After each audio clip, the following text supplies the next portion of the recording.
नमस्कार, आप देख रहे हैं बिहार टीवी 6 में विनोद कुमार। ये दशरथ बौद्ध जी हैं और इन्होंने हर शादी में ये ब्राह्मण मंत्रों का विरोध करते हैं। तो आखिर इनके मन में क्या है कि ये ब्राह्मण के द्वारा बोले गए मंत्रों का कटाक्ष करते हैं, उसका विरोध करते हैं। तो हम लोग आज जानते हैं इनसे कि आखिर इनका मंसूबा क्या है, क्यों आखिर ऐसा करते हैं ये।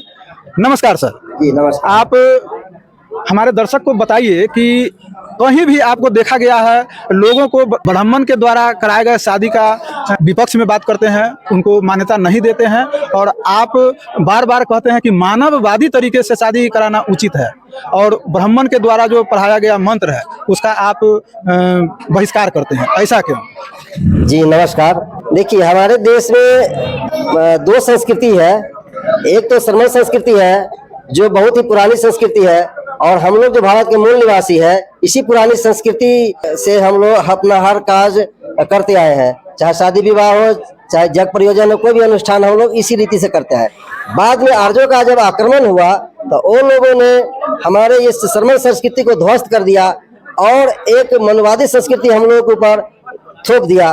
वह ब्राह्मणवादी संस्कृति जो आज कायम है, और उसके जितने भी ग्रंथ लिखे हुए हैं सब झूठ पर आधारित है, सब फरेब है, उसमें कुछ भी सच्चाई नहीं है। अगर उसका ईमानदारी पूर्वक अध्ययन करेंगे तो जितने भी हिंदू धर्म के ग्रंथ हैं सब झूठ साबित हो जाते हैं। विज्ञान से कहीं उसका लेना देना नहीं है, सब जो है सामंती विचारधारा से उत्प्रोत है, छुआछूत पर आधारित है, और हम तमाम मूल निवासियों को वो जो है नीचा दिखाने का काम किया है। इसीलिए हमारा कहना है कि जो असली संस्कृति हमारी थी उसको फिर से पुनर्स्थापित करना है, और जो नकली संस्कृति हम लोगों को थोप दिया गया है उस नकली संस्कृति ब्राह्मणवादी संस्कृति का परित्याग करना है। और हम इसको उदाहरण दे करके मंत्रों का विश्लेषण करके बताते और समझाते हैं कि सच्चाई क्या है। आप खुद समझ लीजिए, दूध का दूध और पानी का पानी हो जाता है। तो यही है सर, मैं आप लोगों के सामने जो हिंदूवादी धर्म संस्कृति के मुताबिक जो शादी विवाह होता है उसमें विवाह मंत्र का क्या अर्थ है, कन्यादान का क्या अर्थ है, वो सब कुछ मैं आपके सामने रखने जा रहा हूँ। कृपया आप लोग सुने और समझे। ये बहुत ही गूढ़ विषय है और बहुत ही एक क्रांतिकारी विषय है, इसलिए आप लोगों से आग्रह है कि इसको गौर से सुनेंगे और समझेंगे।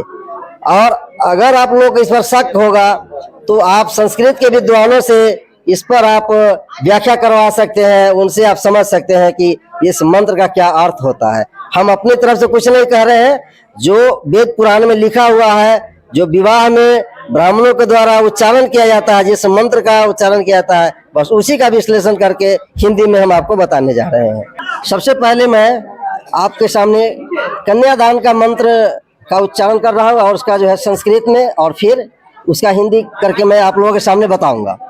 संस्कृत में है, इमा कन्या मदास्यामी पित्रानाम तारणोचा मम श्रेष्ठ कुले जाता या बद्ध वर्षानी पालिता तुभ्यम विप्र मया दत्ता पुत्र पौत्र प्रवृद्धनि। ये संस्कृत में है, श्लोक मंत्र है जो कन्यादान का मंत्र है। जब माता पिता अपने बच्ची का हाथ दूसरे के हाथ में देते हैं उसे कन्यादान कहते हैं।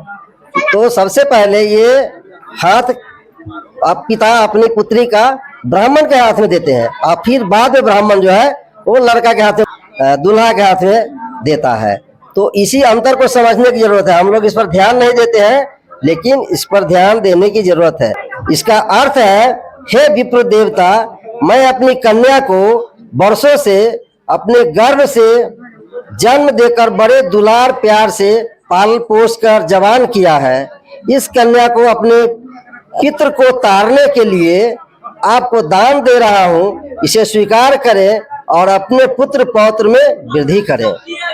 महानुभाव, ये समझने की जरूरत है कि ब्राह्मण जब ये मंत्र पढ़ करके लड़की का हाथ अपने हाथ में ले लेता है और कहता है, पिता से कहवाता है, लड़की के पिता से कहवाता है कि हे देवता, मैं अपनी इस प्यारी पुत्री को आपको दे रहा हूँ, आप इसे ले जाए और इसके साथ जो कर्म होता है दुनिया का, जिससे बच्चों की पैदाइश होती है, वो क्रिया करें आप।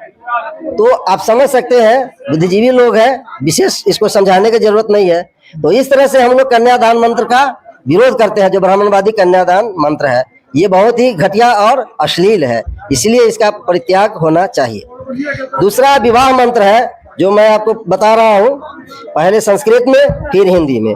सोमा प्रथमो विविधे गंधर्वो विविध उत्तरा कीर्ति अग्निष्ठे पतियस्तु यास्ते मनुष्यजा। इसका हिंदी अर्थ है, जिस कन्या की शादी हो रही है उस कन्या के साथ पहला संभोग सोम देवता करे, दूसरा संभोग गंधर्व देवता करे, तीसरा संभोग अग्नि देवता यानी विष्णु देवता करे, उसके बाद अपने पति से संसार कराने पर उसका जीवन सुखमय होगा।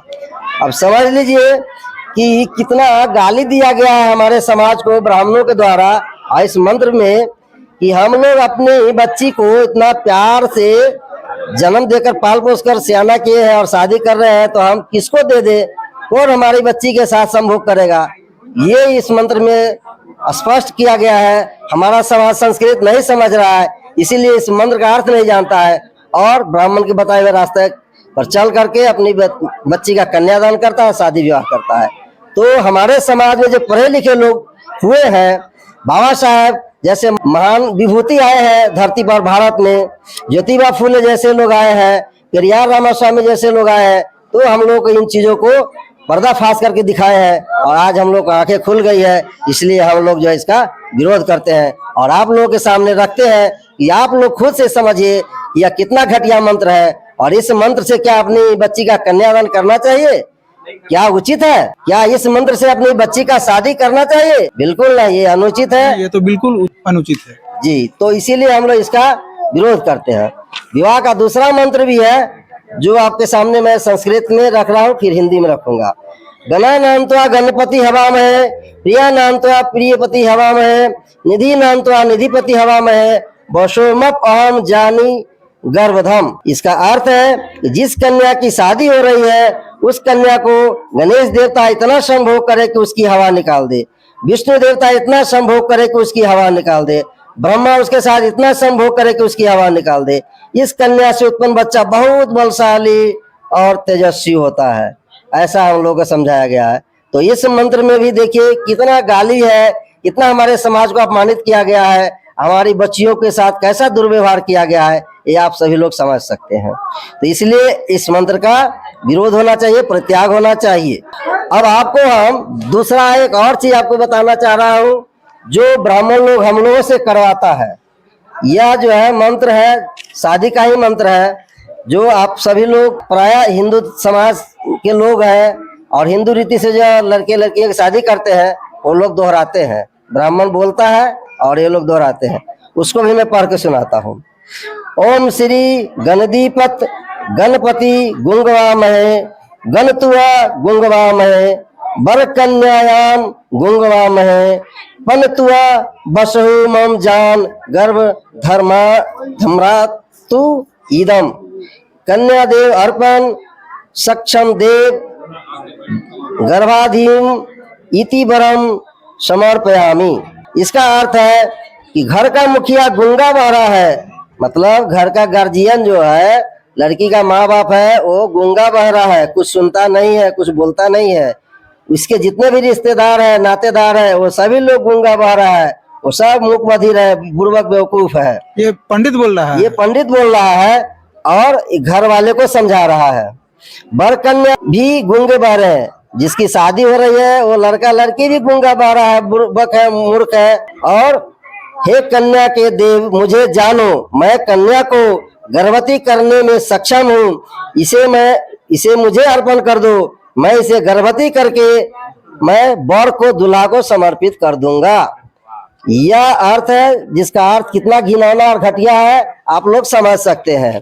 तो इसलिए भी हम लोग हिंदू धर्म का जो रीति रिवाज है उसका हम लोग बहिष्कार करते हैं, उसका परित्याग करते हैं। दूसरा है, जैसे ब्राह्मण बोलता है स्वाहा, हम सभी लोग उसके पीछे बोलते हैं स्वाहा। हम लोग नहीं, मतलब ब्राह्मण धर्म से जो शादी विवाह कराते हैं, जग अनुष्ठान कराते हैं, वो लोग ब्राह्मणों के पीछे स्वाहा बोलते हैं।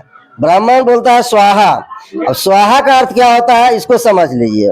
लड़की के माता पिता से जो मांगा गया है वह दो, कन्या का पिता कहता है स्वाहा, मतलब मेरी भी हाँ है, यानी ब्राह्मण जो मांग रहा है मुझे स्वीकार है, ये अर्थ हुआ। यानी जो ब्राह्मण दान में मांग लिया है वह हमने ब्राह्मण को दे दिया, ब्राह्मण इसे ले जाए, ऐसा है। तो समझने की बात यह है कि विवाह के समय दुल्हा को विष्णु का रूप बता दिया जाता है और लड़की की शादी विष्णु से करा करके विष्णु के नाम पर वरमाला उसके गर्दन में डलवा दिया जाता है और उसके बाद जो है कन्यादान की और रस्म को पूरा किया जाता है। तो वधू जो है, नारी जो है, वो सबसे पहले सहवास करने के लिए उस पर सबसे पहला एक अधिकार किसका होता है?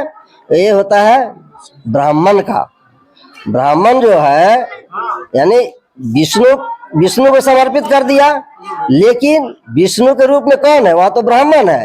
तो ये कन्यादान में कन्या को ले जाता है और सबसे पहले उस कन्या के साथ वह ब्राह्मण जो है संभोग करता है और उसका एकाधिकार स्थापित किया गया है। इसीलिए जो है यह जो है शादी विवाह का जो रीति रिवाज है ये बहुत ही घटिया है और बहुत ही कुरूप है।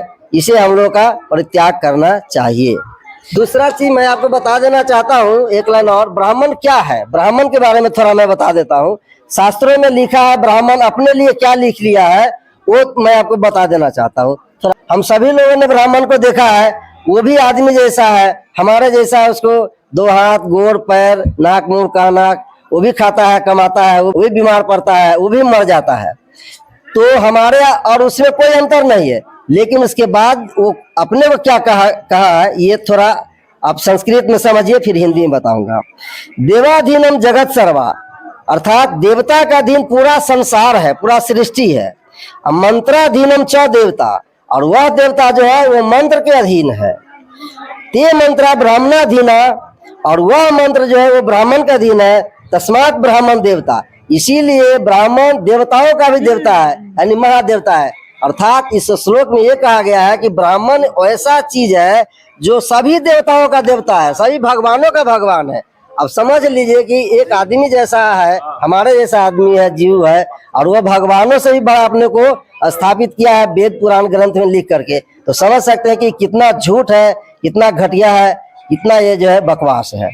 तो इसीलिए हम लोगों को चाहिए कि अपनी मूल संस्कृति है, सलमान संस्कृति है, उसके द्वारा अपनी शादी विवाह अनुष्ठान करावे, बौद्ध धर्म रीति से करावे, और ये जो ब्राह्मणवादी रीति नीति है उसको परित्याग कर दे। धन्यवाद।